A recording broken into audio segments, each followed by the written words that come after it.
life is a journey. If you are depressed, you will not enjoy your journey. ಯಾವತ್ತಾದರೂ ಕುರಿ ಇವತ್ತೆಲ್ಲ ಇಲ್ಲಿ ಮುಗಿಸ್ಬಿಟ್ಟೆ, ಇಲ್ಲೆಲ್ಲ ಹುಲ್ಲೆಲ್ಲ ಖಾಲಿ ಆಯಿತು, ನಾಳೆ ಎಲ್ಲಿ ಅಂತ ಯೋಚನೆ ಮಾಡುತ್ತಾ? ಇಲ್ಲಿ ಹುಲ್ಲೆಲ್ಲ ತಿಂದಾಗಿದ್ಮೇಲೆ ಕುರುಬ ಯೋಚನೆ ಮಾಡಿ, ಇವತ್ತೆಲ್ಲ ಖಾಲಿ ಮಾಡೋಯ್ತು, ನಾಳೆ ಇದನ್ನ ಎಲ್ಲಿ ಕರ್ಕೊಂಡು ಹೋಗೋಣ? ಓಕೆ, ಅಲ್ಲಿ ಕರ್ಕೊಂಡು ಹೋಗೋಣ, ಅಲ್ಲಿ ಹಸಿರಾಗಿದೆ ಅಲ್ವಾ, ಅಲ್ಲಿ ಕರ್ಕೊಂಡು ಹೋಗೋಣ ಅಂತ. ಕುರಿದ ಯೋಚನೆ ಅಲ್ಲ ಅದು, ಕುರುಬನ ಯೋಚನೆ. ನಿನ್ನ ಲೈಫ್ ಬಗ್ಗೆ ನೀನು ತುಂಬ ಯೋಚನೆ ಮಾಡಬೇಡ, ನಿಮ್ಮ ಲೈಫ್ ಬಗ್ಗೆ ಕುರುಬ ಯೋಚನೆ ಮಾಡೋದಕ್ಕೆ ಬಿಟ್ಬಿಡಿ. ಅದಕ್ಕೇನೆ ದೇವ್ರೇನು ಹೇಳ್ತಾರೆ ಅಂದರೆ, ನಾಳೆ ಬಗ್ಗೆನೂ ನೀನು ಚಿಂತೆ ಮಾಡಬೇಡಪ್ಪ. ನಾಳೆ ಹೆಂಗೆ, ಫ್ಯೂಚರ್ ಹೆಂಗೆ, ಮಕ್ಕಳು ಹೆಂಗೆ, ನಾಳೆ ಏನಾಗುತ್ತೋ.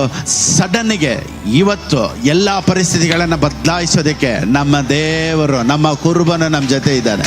ನಿಮಗೇನೇ ಅಗತ್ಯ ಇದ್ದರೂ ಯೂಟ್ಯೂಬ್ಗೆ ಹೋಗಿ ಪಾಸ್ಟರ್ ಫಿಲಿಪ್ ಬಾಬು ಅಂತ ಕ್ಲಿಕ್ ಮಾಡಿ, ಅಲ್ಲಿ ಸಬ್ಸ್ಕ್ರೈಬ್ ಮಾಡಿ, ಬೆಲ್ ಬಟನ್ ಒತ್ತಿ. ಪಾಸ್ಟರ್ ಫಿಲಿಪ್ ಬಾಬು ಮನೆಗೆ ಬಂದು ಕಾಲಿಂಗ್ ಬೆಲ್ ಒತ್ತಬಾರ್ದು.